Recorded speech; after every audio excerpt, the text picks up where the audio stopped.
नमस्कार। आज के इस वीडियो में हम DECE 1 यानी बच्चों के लिए देखभाल सेवाओं का संगठन उसका पहला चैप्टर डिस्कस करेंगे। इसमें कुल 5 इकाई हैं। बाल्यकाल के पहला है बाल्यकाल के अनुभव, बाल विकास की मूलभूत संकल्पनाएं, विकास के सिद्धांत, बच्चों की आवश्यकताएं और अधिकार। पांचवा है विकास में खेल का महत्व। अब हम आज पहला चैप्टर डिस्कस करेंगे, बाल्यकाल के अनुभव। अब इसमें क्या क्या बताया गया हमें,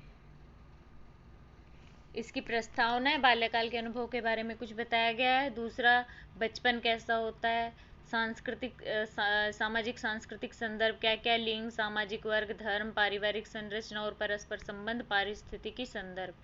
सारांश है, फिर कुछ प्रश्न उत्तर है। तो सबसे पहले अनुभव है क्या।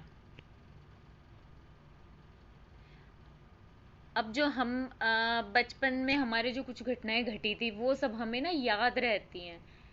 कुछ तो है कि हाँ, बहुत सारे, कईयों को तो बहुत सारी चीज़ें याद रहती, कईयों को थोड़ी थोड़ी, लेकिन सबको याद कुछ ना कुछ रहता ही है। कोई हल्की यादें रह जाती, कोई अच्छी तरह से रह जाती। ये चैप्टर हम पढ़ेंगे, इससे हम उन्हीं यादों को ताज़ा कर पाएंगे और साथ साथ हम ये भी जान पाएंगे कि बच्चों को कैसे समझा जा सकता है। बच्चों के लिए कार्यक्रम आयोजित करने में ये हमारी हेल्प करेगा।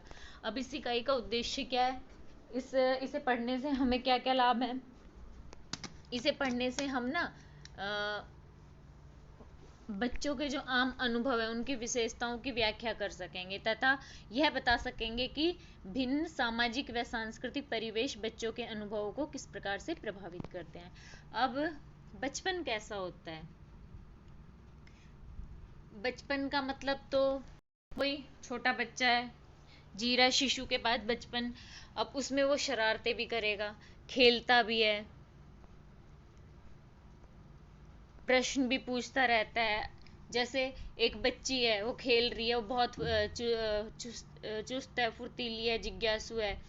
एक बार जब वो खाना खा रही थी तो सब्जी में सरसों के दाने को देख के बोल रही है मम्मी को कि मम्मी देखो ये कितनी राउंड सर्कल सी बॉल है। जैसे बोलेगी ना, क्योंकि उसने बॉल देखी हुई है कि उसकी बॉल गोल होती है, लेकिन वो बड़ी होती है तो उसे देख के कहते हैं ये बॉल तो ना चींटियों के खेलने के लिए है, इतनी छोटी सी। और दूसरी तरफ एक बच्चा है, लड़का है, वो अपने छोटे से भाई को देख के ऐसे रहता है कि अच्छा मम्मी पापा तो अब इसी पे सारा ध्यान देते हैं।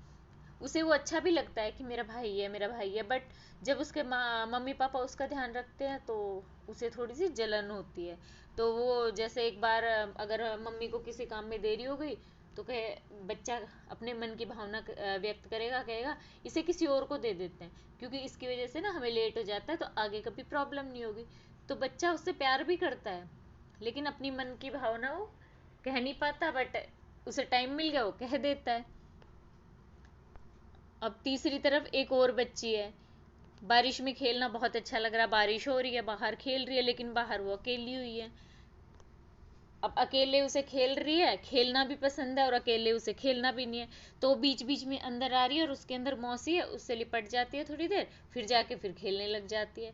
तो इससे उसे लगता है ना कि मैं बाहर बाहर भी खेल लूंगी और मैं अपनी मौसी के साथ भी रहूंगी।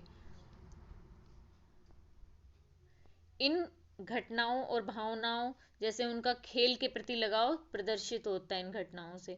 तो अब इससे क्या है, हमें मतलब पता चल जाएगा कि बच्चे ना पसंद करते हैं इन चीज़ों को, उनमें जिज्ञासा होती है। जैसे उसे देख के सरसों के दाने को देख के उसे बॉल याद आ गई, इस तरह से ना। तो अब बच्चों की क्षमताओं के, अब ये बच्चों की क्षमताएं आ गई हैं। बच्चे क्या करते हैं, अ, अपने आप ही सोच लेते हैं कि हमें क्या चीज़ खेलनी है, हमें किस चीज़ से ईर्ष्या करनी है, कौन सी चीज़ हमें पसंद है, कौन सी नापसंद है। मैं अपने आप ये काम कर सकता हूँ। बच्चों में रहता है ना, मैं अपने आप खाना खा लूंगा, मैं अपने आप कपड़े पहन लूंगा, ये सब में रहता है। जैसे कि वो बच्ची बाहर जाके कि खेलना है, मना करेंगे लेकिन खेलना है, पर भी जब उसे डर लग रहा है तो अंदर आ जा रही है, लेकिन फिर भी उसे खेलना है तो बाहर अकेली जा रही है, क्योंकि वो खुद मानती है कि मुझे खेलना है, मैं खेल सकती हूँ। अब बच्चों के बारे में वयस्कों की धारणाएं हमेशा सही नहीं होती। यह अक्सर माना जाता है कि बच्चों को अपने आसपास होने वाली घटनाओं की जानकारी नहीं होती और वह उन्हें समझ भी नहीं पाते हैं। यह भी समझा जाता है कि बच्चे जब बोलना शुरू करते हैं तभी वह सोचना व समझना शुरू करते हैं। अब बच्चों के बारे में जो वयस्कों की धारणा है, ये एक इम्पोर्टेंट क्वेश्चन बन सकता है, तो ये ध्यान से सुनिएगा। बच्चों के बारे में ना धारणा बनाते हैं कि बच्चा बोलता है तभी सोचता है तभी समझता है, लेकिन ऐसा नहीं है। क्योंकि जब बच्चा ना अपना पहला शब्द बोलता है उससे पहले वो समझना शुरू कर देता है। जैसे बच्चा बोलता नहीं है, उसे हम कुछ कहते हैं तो बच्चा हमारी तरफ देख के हमें ना सिग्नल दे देता है कि हाँ मैं समझ रहा हूँ। ऐसे कई बार क्या रहता है, माता पिता या बड़े घर के अपेक्षा करते हैं कि जो बच्चा है वो छोटे मोटे काम खुद कर सकता है, अपनी देखभाल खुद करे। अगर जब स्कूल जा रहा है तो बिना रोए स्कूल जाए। और कई कई लोग क्या सोचते हैं कि बच्चा है ना छोटा है, आसपास की घटनाओं से उसे कोई मतलब समझ नहीं है, उसे ना हमारे अकेला कुछ नहीं कर पाएगा, तो हमारे संरक्षण की ज़रूरत है। कई लोग ये भी सोचते हैं, लेकिन ये धारणा जो बच्चों के लिए सोची गई है, ये बिल्कुल गलत है कि बचपन में कुछ महत्वपूर्ण नहीं घटता है। वयस्कों की तरह बच्चों के भी विचार और भावनाएं होती है। बस अंतर इतना है, जैसे बच्चे अपनी तरह से बताते हैं, उन्हें ढंग से बताना नहीं आता है, बड़े लोग ढंग से बता देते हैं। जैसे माता पिता नवजात शिशु को गोदी में उठाते हैं, उसकी देखभाल करते हैं, उससे शिशु को अपने प्रति माता पिता के स्नेह व भावनाओं, प्यार की भावनाओं का एहसास हो जाता है। एक 8 महीने की बालिका बोल नहीं सकती, फिर भी उसे यह समझ आ जाता है कि उसे डांटा जा रहा है या प्यार से कुछ कहा जा रहा है। वह कई वाक्य जैसे यह मुझे दे दो, नहीं ऐसा मत करो, वे सब समझती है और उस पर प्रतिक्रिया भी दिखाती है। जैसे हम बच्चे को कुछ बोलते हैं ना, तो कि बच्चा समझता है, भले वो बोले ना बोले, लेकिन हम उसे कहेंगे ना ये मुझे दे दो, बच्चे को बोलना नहीं आएगा, लेकिन फिर भी वो समझ जाएगा कि हाथ हमारी लिपसिंग, हम कुछ बोल रहे हैं और हाथ कर रहे हैं, इसका मतलब हम उससे कुछ लेना चाह रहे हैं। तो इस तरह से ना हम ये समझ सकते हैं कि बच्चे को सब समझ आ रहा है। अब जैसे एक 10 माह की बालिका है, वो लुका छिपी का खेल खेलती है। अब उसे थोड़ी ना पता है क्या लुकना छिपना है, लेकिन फिर भी वह छिपे हुए व्यक्ति को ढूंढने की कोशिश करती है, क्योंकि वह समझती है कि व्यक्ति यहीं कहीं आसपास छिपा है और मेरे से छिपा है, इसका मतलब मुझे ढूंढना है उसको। हमें शिशु, इसका मतलब ये है कि बालिका में विचार सकती है, मतलब वो सोच सकती है। अब ये छोटी छोटी चीजें लगती हैं, लेकिन ना बच्ची के लिए तो ये बहुत ज्यादा मतलब महत्वपूर्ण है। जैसे बच्ची है छोटी सी, वो घर में चलती है, अब हमें तो ये बिल्कुल साधारण सी बात लगी, लेकिन बच्ची के लिए ये बहुत महत्वपूर्ण बात है। क्योंकि एक तो उसने चलना सीखा, पहले धीरे धीरे खड़ा होना सीखा, फिर उसे खुशी होती है कि मैंने अच्छे से चलना सीख लिया, तो पूरे घर में चलती है कि मैं खुद अकेली चल सकती हूँ। पीछे मुड़ मुड़ के देखती है, क्योंकि वो अभी छोटी है ना, कि मम्मी देख रही है क्या, देख रही है क्या, बट फिर भी वो चलती रहती है, अपने आप में मग्न रहती है, खेल रही होती है। तो ये छोटी छोटी कुछ घटनाएं हैं जो कि बच्चों को ना मतलब ये हमें ना बताती हैं कि बच्चों में भी विचार शक्ति होती है। और ये जो बाल्यावस्था का समय है, यही ना इतना महत्वपूर्ण है कि बच्चे के लिए सकारात्मक अनुभवों के लिए इसी समय, बच्चे के विकास के लिए ये महत्वपूर्ण होता है, यही वाला समय। बाल्यावस्था ही वह समय है जब बच्चे अन्य लोगों के साथ संबंध स्थापित करना सीखते हैं। सबसे पहले वे माता पिता, फिर परिवार के अन्य सदस्य और बाद में अन्य वयस्कों व बच्चों के साथ संबंध स्थापित करते हैं। इसके लिए आत्मविश्वास और साहस की आवश्यकता होती है। जैसे अभी बच्चा है, उस वो सामाजिक संबंध बनाएगा, बाल्यावस्था में ही बनाता है। जैसे अगर माता पिता और घर में और बड़े हैं ना, वो पहले उनके साथ रहेगा, पहले माँ के पास, फिर पापा के पास, फिर दादा दादी अगर कोई है तो इस तरह से। और फिर समाज के कुछ लोग, तो समाज में अगर घर में अगर उसे स्नेहपूर्ण वातावरण मिलेगा तो लोगों, अन्य लोगों से भी वैसा ही व्यवहार करना सीखेगा और वैसे ही संबंध बना पाएगा। इसके लिए आत्मविश्वास और साहस की जरूरत पड़ती है। जैसे अगर आपको नए शहर में आके लोगों से दोस्ती करनी पड़े तो एकदम झिझक सी आती है ना, लेकिन धीरे धीरे करके वो सब हो जाता है। ऐसे ही बच्चे के साथ भी यही होता है। बच्चे को अपने आसपास की वस्तुओं की खोजबीन करने में रुचि होती है और निरंतर जिज्ञासु रहते हैं। खोजबीन करना और प्रश्न करना ही उनके सीखने का तरीका है। जैसे हमने देखा होगा हमारे घर में भी बच्चे जैसे थोड़ा बोलना शुरू करते, कब, क्यों, कैसे, क्यों क्यों क्यों करके, मतलब कई बार तो बड़े लोग परेशान हो जाते हैं इससे, पर ये उनके सीखने का तरीका है। प्राय बच्चों को 5 मिनट के लिए भी स्थिर बैठाना कठिन होता है, क्योंकि वो एक जगह नहीं बैठ पाते। इस खोजबीन के प्रयास में वस्तुओं को, खिलौनों को ठोकते बजाते तोड़ मरोड़ देते हैं। इसी तरह ना हम लोगों को तो लगेगा कि ना बच्चा क्या कर रहा है, डांट भी देते हैं बच्चों को, लेकिन क्या है, हमें ना उनको देखना चाहिए कि कितने खुश हैं, कैसे खो रहे हैं, कि पता नहीं क्या कर लेंगे वो।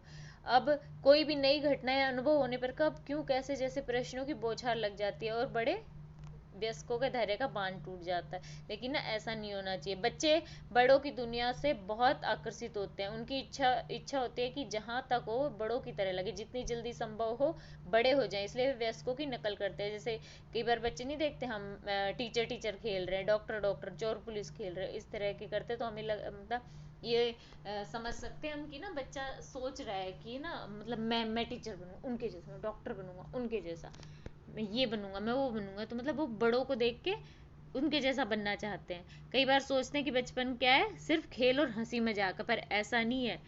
क्योंकि बच्चों को हम कहेंगे ऐसा मत करो वैसा मत करो, क्योंकि हमें लगता है बस वो खेल ही रहा है, लेकिन वो खेल रहा है, उस खेल खेल में ना बच्चा सीख रहा होता है।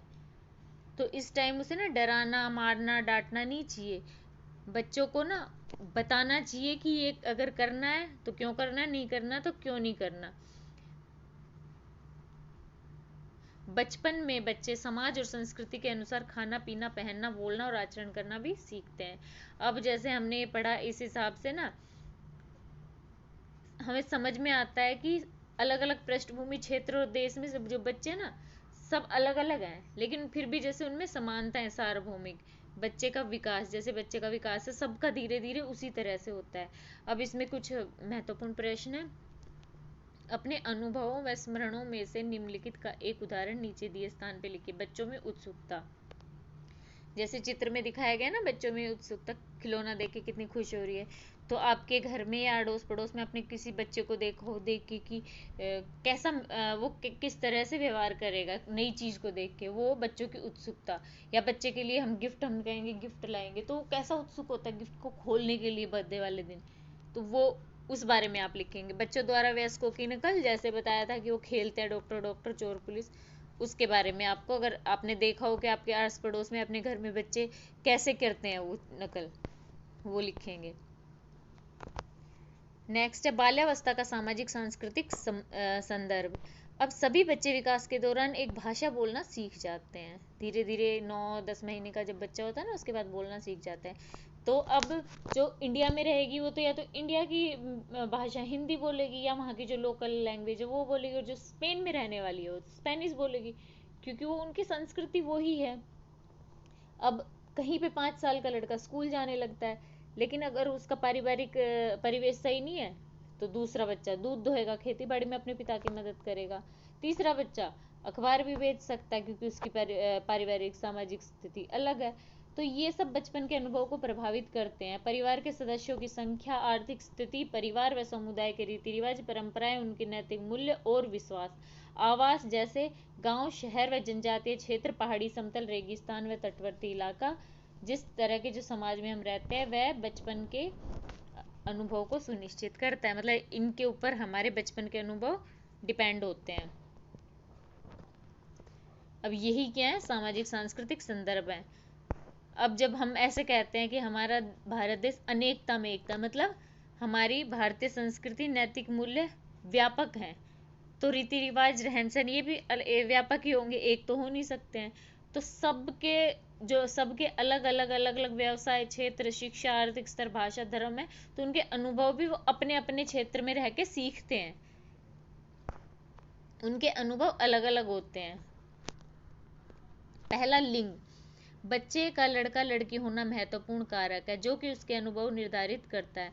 अब लड़का लड़की है वो भी एक महत्वपूर्ण निर्धारित कारक है, कि उसमें क्या, लड़के का पालन पोषण अलग तरह से करते हैं, लड़की का अलग तरह से करते हैं। अब सबसे बड़ी भिन्नता क्या है, हम फ्रॉक से देख सकते हैं, लड़कियां फ्रॉक पहनेंगी।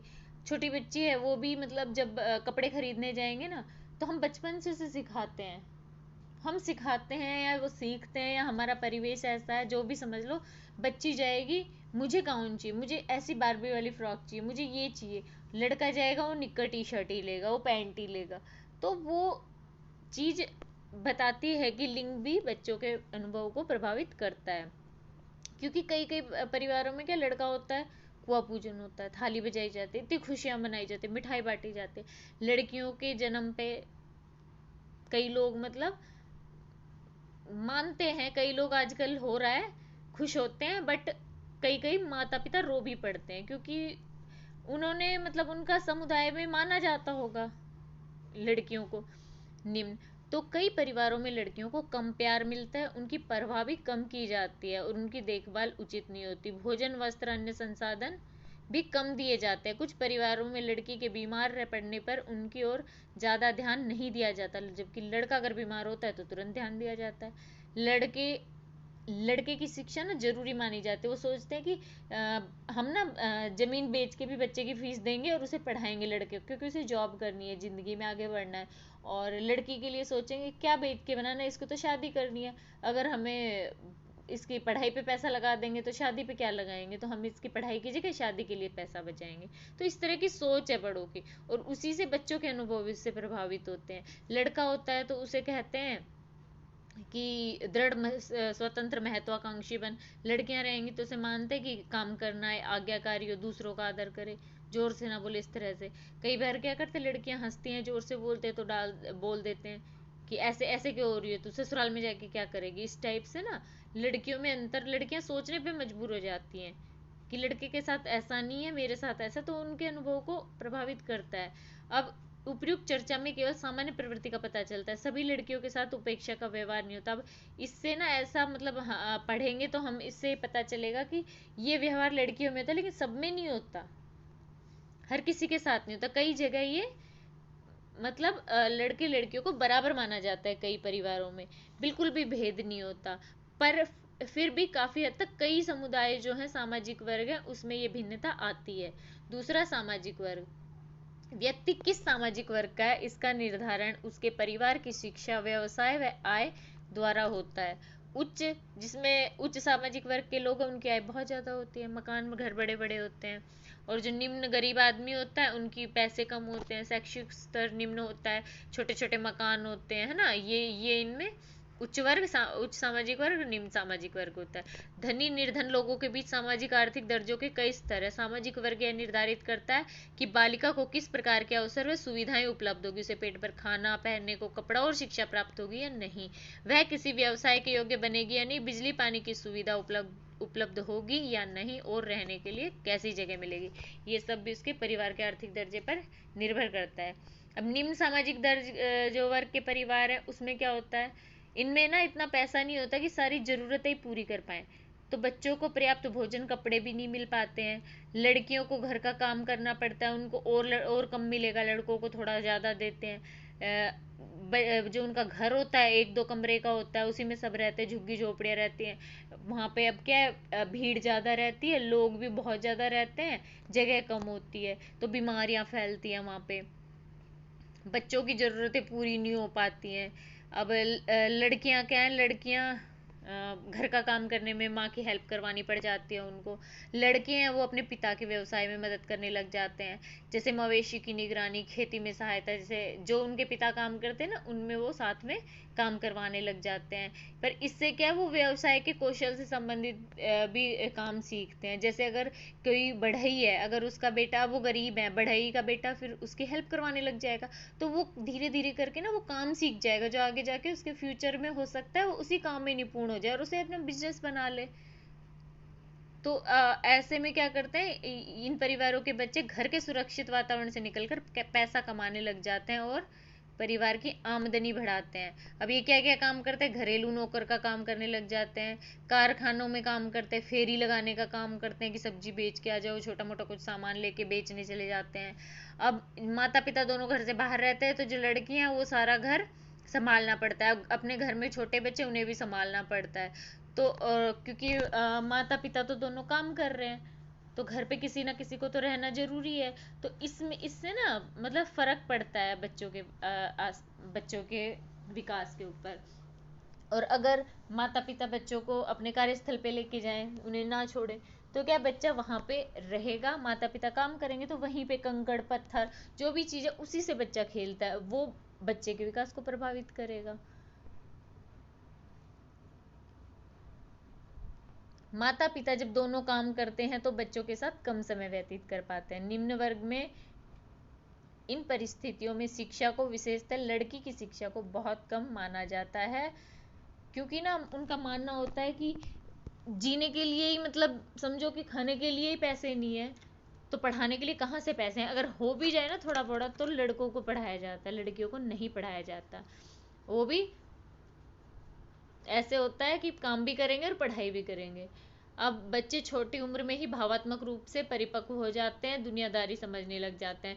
जैसे अब बच्ची है, वो सब्जी बेचने जाएगी तो उसे ना आदत हो जाती है कि सही सही दाम कैसे लेना है, कैसे बेचना है, किस कैसे कैसे दूसरों से बात करनी है। अब अकेली जा रही हूँ तो अपनी रक्षा कैसे करनी है। अब इन बच्चों पे, जो इन बच्चों का जीवन है वो बचपन से ही जिम्मेदारियों से भरा होता है और पूरे दिन ही बिजी रहते हैं। पर इसका मतलब ये नहीं है कि उनके कुछ अनुभव नहीं होते। वो जैसे सब्जियां बेच रहे हैं, सब्जियों से खेलने लग जाएंगे, उनकी माँ कोई काम कर रही है उन्हीं से खेलने लग जाते हैं। पत्थर, टहनी, खाली डिब्बे, यही बच्चों के खिलौने बन जाते हैं। वे सड़कों पर, खेत में, तटों के पास रेत पानी से खेलते हैं। समय समय पर उन्हें माता पिता से स्नेह, पोषण और प्रोत्साहन भी मिलता रहता है। क्योंकि वो ना घर के काम में मदद करवाते हैं, पैसे की हेल्प होती है, तो माता पिता भी उन्हें महत्व देते हैं। मध्यम और उच्च वर्ग के परिवारों में क्या होता है? मध्यम और उच्च वर्ग के परिवारों की आर्थिक स्थिति अच्छी होती है और उन्हें मूलभूत आवश्यकताओं का अभाव नहीं होता। दोनों को ही, लड़के लड़कियां नहीं, उनको ना बराबर शिक्षा दी जाती है।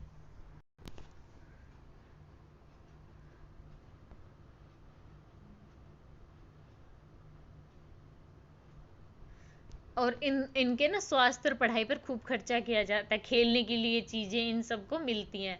अगर घर में, अगर इनकी स्थिति अच्छी हो और कोई काम करने वाला है तो बच्चे को थोड़ा कम काम करना पड़ता है। और अगर काम वाले ना आए ना तो घर के काम में वो माँ की मदद बटा देती है लड़की। पर ज़्यादा कोई काम करना नहीं पड़ता है इन्हें। खाने को भी खूब खिलौने उलौने इनको मिल जाते हैं। इन लोगों में शिक्षा को प्राथमिक रूप से महत्वपूर्ण समझा जाता है। दोनों के लिए समझा जाता है, लड़के और लड़कियों के लिए।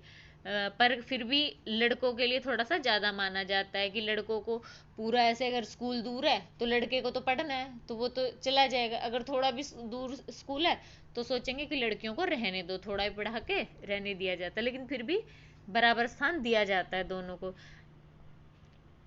बच्चों के लिए समझा जाता है कि स्वावलंबी बने, उनके विचारों में सुस्पष्टता और दृढ़ता है।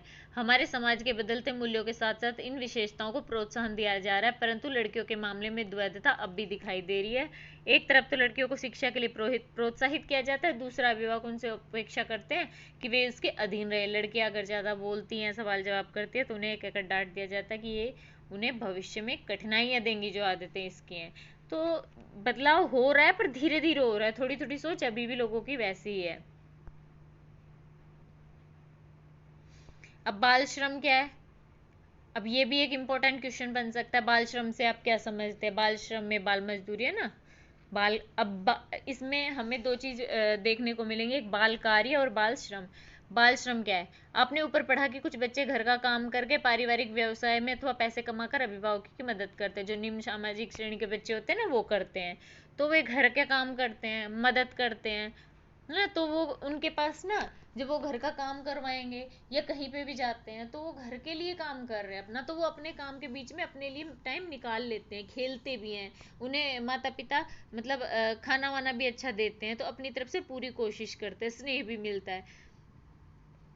और बाद में कई कई बार जैसे बढ़ई है तो वो बढ़ई का काम सीखेगा, मछली पालन का काम सीखेगा, तो वो काम जो वो कर रहे हैं उससे उनके फ्यूचर के लिए भी वो सही है। तो आगे जाके उसके बारे में वो अपने व्यवसाय के बारे में उस काम को चुन सकता है। तो ये जो काम करते हैं ना, ये उसको बाल कार्य कहा जाता है। बाल कार्य कहा जाता है। कई लोग क्या बाल कार्य और बाल श्रम को अलग अलग कर देते, तो ये तो बाल कार्य है जो ऊपर जो काम करते हैं। बाल श्रम क्या है? कुछ बच्चे अस्वस्थ, कठिन व शोषणकारी परिस्थितियों में काम करते हैं, जहाँ उन्हें कार्य की अनुरूप पर्याप्त मजदूरी नहीं मिलती। क्योंकि जैसे वो काम करते हैं ना, बहुत कठिनाइयों में काम करते हैं बच्चे। ना खेलने का टाइम मिलता, ना पढ़ने का, स्कूल जाने का कुछ टाइम नहीं मिलता उनके पास। बस वो बच्चे लगे रहते हैं, पूरा दिन लगे रहते हैं। और काम ऐसे होते हैं कि वो करेंगे, बस करेंगे और वहां तक ही वो सीमित रहता है, उससे कुछ उन्हें नया सीखने को नहीं मिलता। बस उनका काम रहता है ये करेंगे, उन्हें पैसे मिल जाएंगे उसके बदले, और वो भी कुछ ज्यादा नहीं मिलते।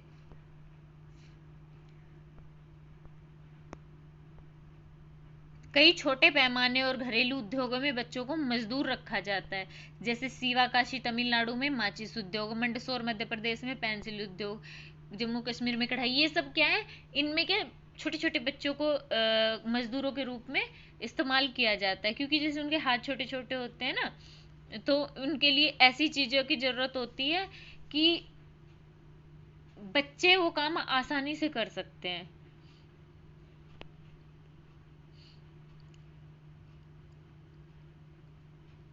अब जो छोटे छोटे बच्चे होते हैं घरेलू नौकर का काम करते हैं, क्लीनर का काम करते हैं, मैकेनिक का भी काम करते हैं, पूरा काम करते हैं, उन्हें उतने पैसे भी नहीं मिलते।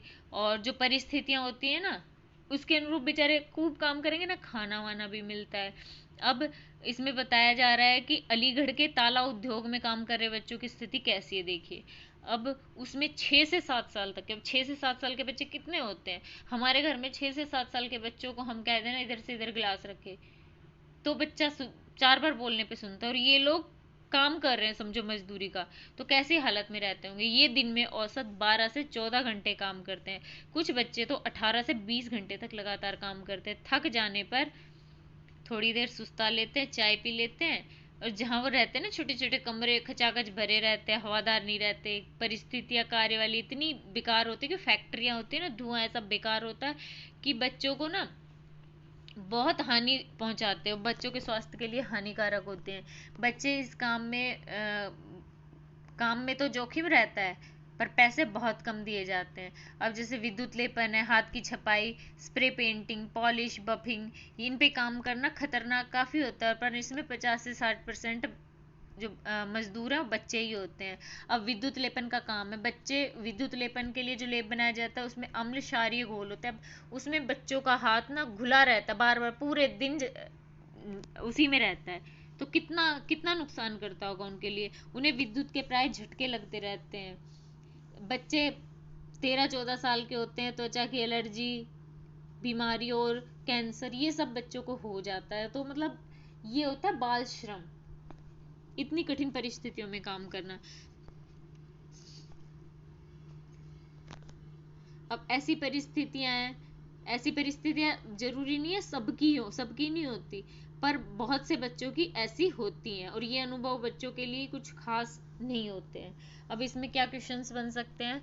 अपने अध्ययन और सामान्य ज्ञान द्वारा अपने परिवार व पड़ोसियों के क्रियाकलाप व अवलोकन के करके निम्नलिखित में से दी हुई जगह में लिखिए। क्या लिखना है? पुत्र के जन्म पे माता पिता क्या प्रतिक्रिया होती है? पुत्री के जन्म पे, जैसे पुत्र के जन्म पे खुश होते हैं, ऊपर पढ़ा था है ना, खुशियां मनाई जाती है, मिठाई बांटी जाती है, कुआ पूजन कई जगह होता है। ये अपने आस पड़ोस के अनुभव पे लिखना है आपको, आस पड़ोस के अपने घर में कभी देखा हो आपने। और पुत्री के जन्म पे क्या कैसे होता है, रिएक्ट किया आपके पड़ोस ने या अपने घर में किसी ने, इस तरह से ये आंसर आपको लिखना है। स्कूल की उपस्थिति में निम्न सामाजिक वर्ग के लड़के लड़कियों की संख्या में भिन्नता है। अब निम्न सामाजिक वर्ग के लड़के लड़कियों की शिक्षा में भिन्नताएं, जो संख्या में भिन्नताएं ये होती हैं, क्योंकि हमने ऊपर पढ़ा है कि लड़कियों को बहुत कम महत्व दिया जाता है, क्योंकि जब खाने को ही नहीं है तो पढ़ाएंगे कहाँ? सिर्फ पढ़ाते हैं तो लड़कों को शिक्षा दी जाती है, लड़कियों को बहुत कम होती है, शिक्षा दी नहीं जाती है। वे कार्य जो बच्चे घर में अपने परिवार की मदद के लिए करते हैं, जैसे माँ का हाथ बटाना काम में, पिता का व्यवसाय में हाथ बटाना, ये सब होते हैं जो घर में परिवार की मदद के लिए करते हैं, और इन्हें बाल कार्य कहा जाता है। बाल श्रम से क्या तात्पर्य है? बच्चे जो जोखिम भरी परिस्थितियों में काम करते हैं ना, जो ना तो उनको कुछ सीखने को मिलता है, कुछ नया अपने आगे के भविष्य के लिए व्यवसाय चुनने के लिए कुछ नहीं समझ में आता है, कुछ नहीं सीखने को मिलता है, लेकिन उसमें कार्य में जोखिम बहुत ज्यादा रहते हैं, ये बाल श्रम होता है। अब नेक्स्ट है धर्म। धर्म क्या है? धर्म दैनिक जीवन के संबंधित नियम, नैतिक मूल्य, आचार संहिता को निर्धारित करता है। धर्म लोगों को परस्पर संबंध बनाने के दिशा निर्देश प्रदान करता है। अब धर्म में क्या है? सारे धर्म है, उनमें बच्चों को ना, जब बच्चा होता है तो उसके बच्चा होता है तब और उसके बाद से अलग अलग कर्म कांड होते हैं। जैसे हिंदुओं में क्या करते हैं? नामकरण संस्कार, अन्नप्राशन, बच्चे का पहला अल्पाहार, मुंडन संस्कार होता है, विद्यारंभ होता है। और ईसाइयों में है बपतिस्मा, प्रथम कम्युनिकेशन, मुसलमानों में नमाज पढ़ना, ये सब। तो ये कुछ अभी कुछ चेंजेस आने लग गए हैं, पर ये प्रमुख है जो बच्चों को बचपन से सिखाया जाता है धर्म के बारे में। पारिवारिक संरचना व परस्पर संबंध, परिवार के सदस्यों का बालिका के साथ व्यवहार, घर के सदस्यों की संख्या और बालिका के साथ उनके संबंध कैसे हैं, ये सब बालिका के अनुभव को प्रभावित करते हैं। जिस परिवार में बालिका के माता पिता के अतिरिक्त अन्य लोग होते हैं, वहाँ उसकी देखभाल कई लोगों द्वारा की जाती है। तो जैसे माँ अगर कोई काम करेगी तो घर में दादी चाची कोई भी अन्य ना वो कर लेंगे, और तो बच्चा ना कई लोगों के साथ भावात्मक संबंध जोड़ लेता है। और अगर एक परिवार है छोटा सा, माता पिता दोनों है, तो उसकी देखभाल माँ को ही करनी रहती है, तो बच्ची क्या माँ से पूरा दिन चिपकी रहेगी, थोड़ा थोड़ा काम करेगी फिर माँ के पास आ जाएगी। अब माँ काम करेगी तो बालिका अकेली रहती है ना, उसके साथ कोई भावात्मक संबंध और किसी के साथ नहीं बना पाती है। बीच बीच में आके और माँ उसको देखती रहती है। अब जैसे माँ सब्जियां काटेगी तो एक एक सब्जियां पकड़ाने को, मतलब माँ को उसके साथ खेलने में भी लगे रहना पड़ता है, काम भी करना पड़ता है। उसमें बच्ची खुश रहती है, माँ बच्ची को संभाल रही होती है, लेकिन बच्ची क्या है, भावात्मक संबंध थोड़ा सा माँ के साथ ही फिर बन पाता है। जिन परिवारों में दोनों माता पिता काम पे जाते हैं, तो बच्चे को क्या है, या तो क्रैच में छोड़ते हैं, या अगर घर पे बड़ा बहन भाई है उसके पास छोड़ देते हैं, नौकर रख लेते हैं, कोई अफोर्ड कर पाता है तो। या कई कई लोग नहीं कुछ कर पाते तो अपने साथ भी लेके जाना पड़ता है। अब शिशु गृह में एक बच्चे के साथ एक वयस्क की देखभाल में दिन बिताना होता है, यह बालिका के लिए अलग प्रकार का अनुभव होता है। माता पिता काम पे जाते साथ तो समय उनके पास बिता नहीं पाते हैं, तो जब बहुत ज़्यादा थके हुए, तो कई लोग तो क्या थके हुए रहेंगे, आएंगे तो बच्चे के साथ पूरा दिन जैसे थक के आए और फिर बच्चा खेलने को कहेगा तो वो ना खेले, शायद हो सकता है अपना ध्यान बच्चे की तरफ ना दें। और कई कई लोग रहते हैं कि पूरा दिन घर पे रहते हैं फिर भी ध्यान ना दें, और कई लोग होते हैं कि आए काम वाम करें, ध्यान दें भी, और कई लोग दे भी देते हैं और ना भी दें, कई ऐसे होता है। तो इस बात का मतलब ये है कि कितना समय बिताया गया से अधिक महत्वपूर्ण सवाल है बिताया हुआ समय कैसा है। मतलब अगर सपोज करो आप जॉब करके आ रहे हो, आप काम से आए हो, बच्चा आपको खेलने के लिए कह रहा है, और आप बस बच्चे के साथ 1 घंटे आराम से खेल लिए कि हाँ बच्चे ऐसे ऐसे करो ये करो, बच्चा इतना खुश हो जाएगा कि उसे ये फील नहीं होगा कि आप पूरे दिन उससे दूर थे, लेकिन आप उसके पास हो पूरा दिन, पर आप अपने किसी चीज में लगे हुए, बच्चा बार बार बोल रहा है मम्मा ये मम्मा ये मम्मा ये। तो इस तरह से ना पूरा दिन रहेगा, लेकिन फिर भी वो कोई मतलब का नहीं है पूरा दिन, क्योंकि बच्चे के साथ आप भावनात्मक संबंध नहीं बना पाओगे। तो कितना समय बिताया से अधिक महत्वपूर्ण है समय कैसा बिताया गया। इसलिए बच्चे की ज़रूरतें पूरी करें, उसके साथ सार्थक संवाद करें, तो बच्चे के लिए थोड़ा समय भी है ना वो महत्वपूर्ण हो जाता है। कभी कभी पिता जो परिवार से दूर रहता है, तो परिवार का सारा कारोबार माँ के पास ही आ जाता है और बच्चों को संभालना पड़ता है। तो बालिका को भी ना, बालक बालिका जो भी है उसे भी जल्दी जिम्मेदारियां उनके ऊपर आ जाते हैं, उनके अनुभव थोड़े से इस तरह से हो जाते हैं कि वे आत्मनिर्भर बन जाते हैं। पारिस्थितिकी संदर्भ। पारिस्थिति का तात्पर्य है भौतिक पर्यावरण जिसमें व्यक्ति जीवन यापन करता है। इसमें भौगोलिक स्थिति, वनस्पति, पशु जगत एवं प्राकृतिक संसाधन सम्मिलित हैं। पारिस्थितिकी को इस प्रकार से परिभाषित किया जा सकता है कि उपलब्ध सुविधाएं, सड़क, अस्पताल, स्कूल व बिजली आदि किस प्रकार की है। अब इसमें क्या, स्त्री के अलग कार्य विभाजन है, पुरुष के अलग हैं। ग्रामीण, शहरी, जनजातीय क्षेत्रों की परिस्थितियां सब ये अलग अलग होती हैं। जैसे पहाड़ी, मैदानी, रेगिस्तानी, तटवर्ती क्षेत्र है ना, सबकी परिस्थितियां अलग अलग होती हैं। तो बच्चे वहां पे वो ही सीखेंगे जो उनके क्षेत्र में चीज है। जैसे पहाड़ी क्षेत्र के गांव में भेड़ पालन मुख्य व्यवसाय है, तो बच्चे भेड़ी चराना सीखेंगे, ऊन बनाना सीख जाते हैं। तटवर्ती क्षेत्रों में नाव चलाना, मछली पकड़ना, ये सब करना सीखते हैं। अगर रेगिस्तान में कोई बच्चा है तो ऊँट चलाना उसे आता है, ऊँट को संभालना आ जाता है। रेत के छोटे छोटे जैसे बच्चे हैं वो रेत के टीलों को इतनी जल्दी जल्दी पार कर सकते हैं। तो ये सब वो वहाँ पे रहते हुए सीखते हैं अपने उसमें। तो चाहे तटवर्ती क्षेत्र हो, पहाड़ी क्षेत्र हो, रेगिस्तानी क्षेत्र या शहरी जनजातीय इलाकों से भिन्न होते हैं। अब शहर में रहने का अनुभव क्या है। शहर में रहने के बारे में हम जब सोचते हैं तो ध्यान में आता है बहुत सारे लोग, और कोई कैसा, यानी घनी आबादी, विविधता वाली। एक तरफ अमीर लोग हैं, सब कुछ खरीद सकते हैं, तो दूसरी साइड वहीं पे झुग्गी झोपड़ियाँ हैं, है ना, बड़े बड़े घर हैं, साइड में छोटी छोटी झुग्गियां हैं। अब एक ऊंचाई का 5 वर्षीय बच्चा स्कूल जाता है, तो साइड में जो निम्न वर्ग का है उसे खुद को नट का खेल दिखा के जीविका यापन करनी होती है। शहरों में अस्पताल, होटल, स्कूल, सिनेमा, ये सब ना काफ़ी चीज़ें उपलब्ध होती हैं, सुविधाएं उपलब्ध होती हैं, तो सबको सुविधाएं समान उपलब्ध हो जाती है, सारे वर्ग के लिए समान होती हैं सुविधाएं। ये सुविधाएं जिनके पास साधन है वे सर्वोत्तम सुविधा खरीद सकते हैं, और जिनके पास नहीं है वो थोड़ी कम सुविधाएं मिल जाती है, लेकिन वहां पे सबके पास सुविधा रहती है। अब झुग्गी झोपड़ी में रहने वाली जो अगर एक बच्ची है, तो अगर हम सोचेंगे ना कि झुग्गी झोपड़ी में रहती है तो वो दूसरों से कोई मतलब नहीं रख सकती। नहीं, वो आसपास घर है, वो चाहे या ना चाहे आस पड़ोस में क्या घट रहा है वो उसे सब कुछ पता रहता है। और जो ऊंचाई वाली है वो बड़े बड़े घरों में रहते हैं, घर से बाहर ही नहीं निकलते समझो। तो अगर बच्ची स्कूल नहीं जाएगी तो किसी को आस पड़ोस को तो जानना दूर की बात हो, बिल्कुल खुद का कोई दोस्त ही नहीं रहेगा उसका।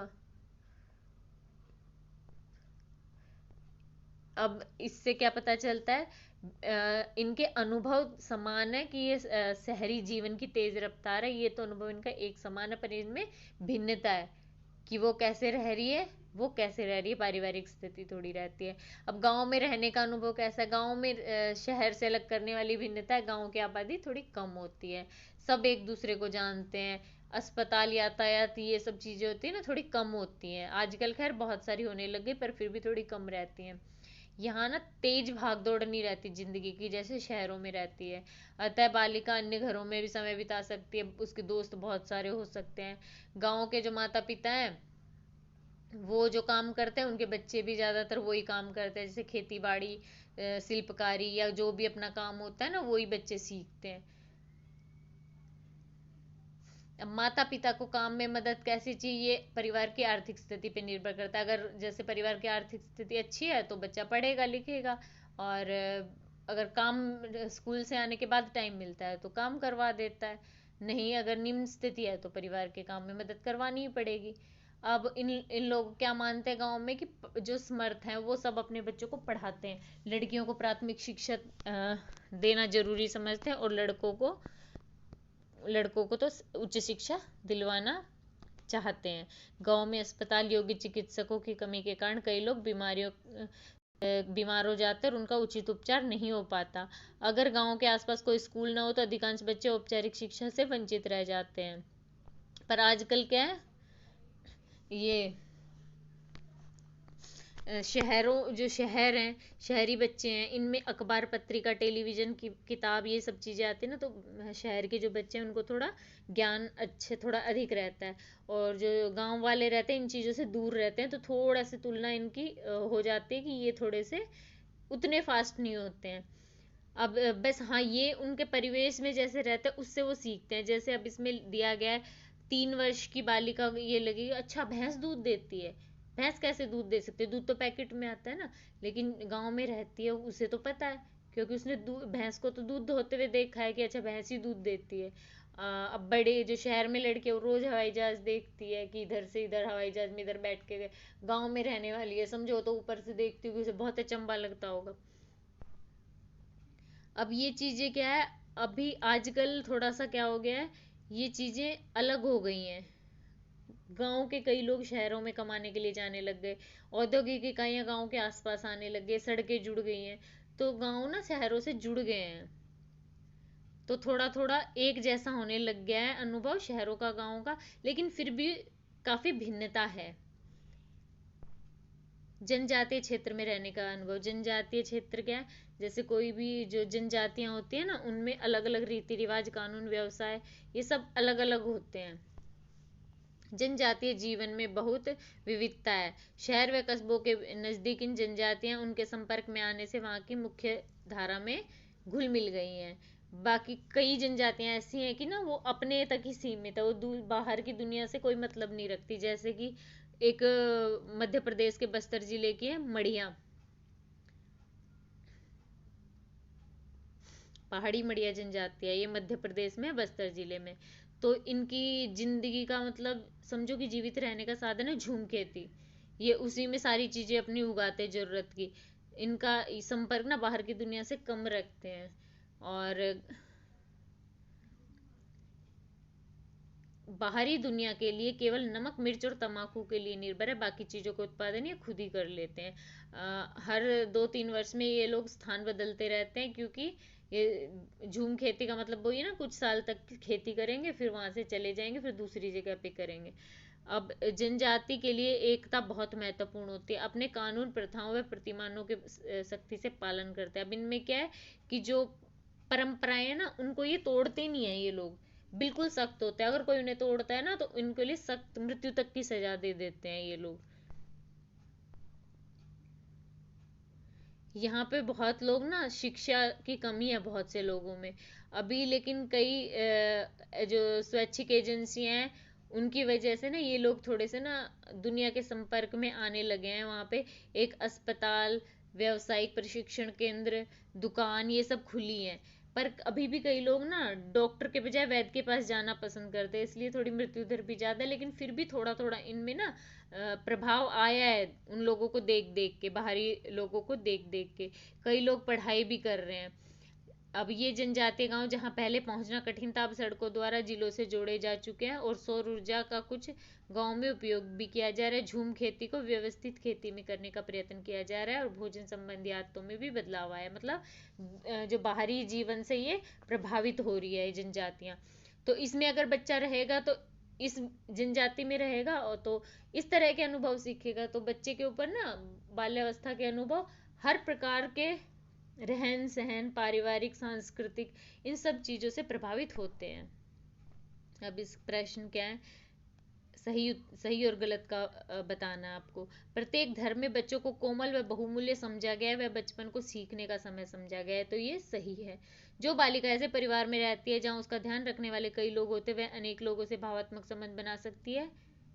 ये वाली लाइन भी सही है, हमने पढ़ी थी। बच्चे के साथ कितना समय बिताया गया से व्यतीत किया गया से अधिक महत्वपूर्ण यह है कि वह समय कैसे बिताएगा, ये भी राइट है। कोई 3 सामान्य आचरण बताइए जिससे यह ज्ञात हो कि शहरी बच्चे के अनुभव एक गांव में रहने वाले बच्चे से भिन्न है। जैसे कि शहरी बच्चा क्या है, अकेला रहता है। शहरी बच्चों को गांव वाली जैसे बताया था कि दूध का पैकेट रहता है ना, उसे देख के वो कहेगा कि दूध तो भैंस कैसे दे सकते हैं। इस तरह से बच्चा भागा दौड़ी मतलब ऐसे सीखता है, नई नई चीजें सीखता रहता है। उसे फोन में आजकल तो हम देख सकते हैं कि बच्चों को फोन में सारी चीजें आती हैं। ये चीजें ऐसे 4-5 ऊपर हमने पढ़ी है, ये हम इसमें लिख देंगे। पहाड़ी मड़िया की जीवन शैली में बाहरी दुनिया के संपर्क में आने से जो परिवर्तन आए हैं, उनमें से किन्हीं 3 को बताइए। इनमें जैसे कि कई लोग अभी डॉक्टर के जाने लगे हैं, पढ़ने भी लगे हैं, है ना, दुकान से सामान वामान लेते हैं, और जो इनकी सड़क है वो यातायात से जुड़ गई है। ये सब 2-3 कई ना प्रभाव पड़े हैं उनके। अब इसमें हमने क्या सीख लिया, उत्सुकता, अन्वेषण की अभिलाषा, विनोद प्रियता, कल्पनाशीलता, वयस्कों की नकल करना, ये सब बच्चों के सामान्य गुण है। ये सार्वभौमिक होते हैं, मतलब परिवेश कैसा भी हो, है ना, बचपन में परिवेश में कैसी भी भिन्नता हो, लेकिन उनके अनुभव जो होते हैं ना बच्चे के, वो एक जैसे होते हैं, और इसी वजह से उनका बचपन भिन्न भिन्न होता है। किसी का बचपन के अनुभव को प्रभावित करने वाला कारक लिंग है। बच्चों की भाषा, कपड़े, व्यवहार, जीवन मूल्य इससे निर्धारित होते हैं। जैसे लड़कियों को ना थोड़ा लड़कों से कम समझा जाता है, खाने पीने के लिए भी, पढ़ाई के लिए, सब चीज़ों में थोड़ा सा कम समझा जाता है। लेकिन आजकल थोड़ा सा इस बात में ना वो आ रहा है कि इतना इतना नहीं माना जाता, कि लड़कियों को थोड़ा कई जगह पे अभी भी मानते हैं, बट अभी बराबर समझा जा रहा है लड़कों के साथ।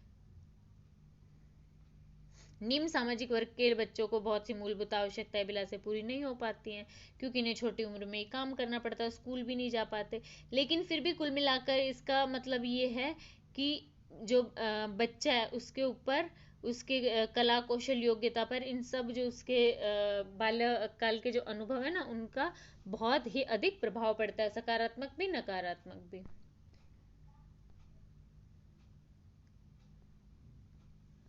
ठीक है, तो ये आज लेसन खत्म हो गया। कल हम दूसरा दूसरी इकाई करेंगे इस DEC-E1 की। इससे आपकी ना एग्जाम की तैयारी में आप लोगों को हेल्प मिलेगी। प्लीज़ चैनल को लाइक एंड सब्सक्राइब जरूर कर दीजिएगा। Thank you.